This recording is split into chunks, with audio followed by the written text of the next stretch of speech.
Hey ladies, I have been putting off making a video, but just again today, somebody was telling me that her friend was about to go on some birth control that stopped your period. So I just feel really compelled to share information on why you don't ever want to stop your period and why you want to encourage having a healthy period every month. So it has been proposed or hypothesized that women outlive men these days because we bloodlet monthly. Whereas men used to go to battle and they used to be in the woods and getting scrapes and wounds and bloodletting regularly, but now in our civilized society that doesn't really happen. And in my mom's case, just like it happens with many other women, health was fine, and then you hit menopause, and then all of these little things start happening, like ringing in the ears, or heart palpitations, or achy joints, or whatever kind of manifestation of inflammation. And so I'm just going to kick it to you as simple as I can and explain about iron dysregulation. So here's your iron. Okay, when everything is honky-dory, iron is working great. Okay, it's doing what it's supposed to do. But in order to have proper iron utilization, you need to have proper copper binding regulation. And there's a copper binding protein called ceruloplasmin that you really want to make sure is up to par and working well, so that your copper is tightly chaperoned around the body so that it can do its proper job. Because if you don't have proper copper regulation, there's no way that it's going to be able to come up here for ideal iron utilization. So that's the first step. But second, iron can take two really nasty turns.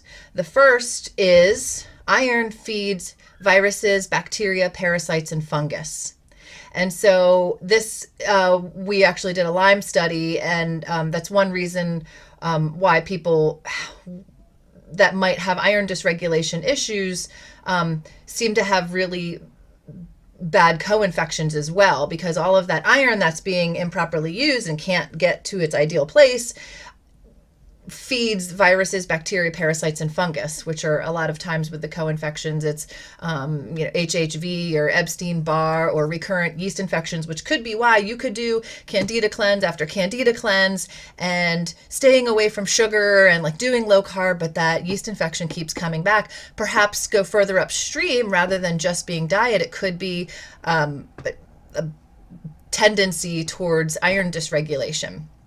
Now, there's genetic predispositions, and then there's just also other things in our daily lives that inhibit proper iron utilization. So now on to the other side of the coin. This gets a little bit more technical. So iron feeds viruses, bacteria, parasites, and fungus. But on the other side, if the copper is not binding it properly to go to the right place, it will combine with hydrogen peroxide in something called the Fenton reaction. And that creates a boatload of hydroxyl radicals, which are basically free radicals. So it could look like on a blood test that you're anemic. Your doctor could say, oh, you're anemic here, take some more iron. But you can see, unless you have a bleeding issue, unless you are vegan and maybe haven't done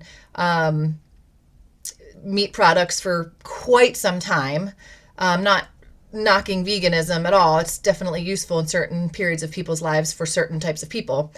Or unless you have an eating disorder or your gut is just so jacked up that you're not absorbing any of the nutrients that you're getting in through your diet or your supplementation, then it's likely not an iron acquisition issue. It is more likely an iron utilization issue. So when your doctor just says, oh, your iron's low, let's give you more iron, that's gonna just keep taking wrong turns if you don't have the ability to get it to where it needs to go. So supplementing with iron is not always a great idea unless you do a complete iron panel and you can see exactly what's going on with the iron. Because when the iron and the copper or copper combined with hydrogen peroxide in the body, it creates something called, it goes through the Fenton reaction, which creates a lot of inflammation.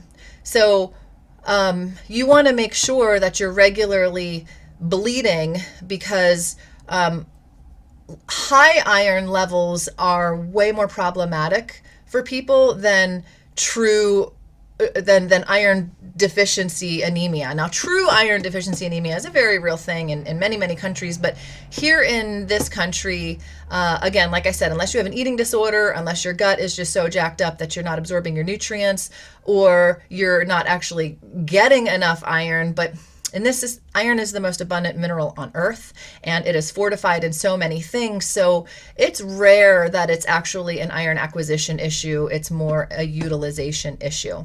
So if it's not being properly used, it is going to build up and get stored in other places. And so one way to help regulate that, your body's compensatory mechanism, is to bleed. Now, genetic predisposition, specifically the HFE gene, the SLC40A1 gene, the HMOX gene, these genes were all preventative back when we used to suffer from famine, because if we didn't have food and you got pregnant and you were prone to holding on to high iron, that was to your benefit. But this day and age, we're just getting bombarded with it, and it's actually causing a lot of inflammation, and it could actually be inhibiting fertility at this point.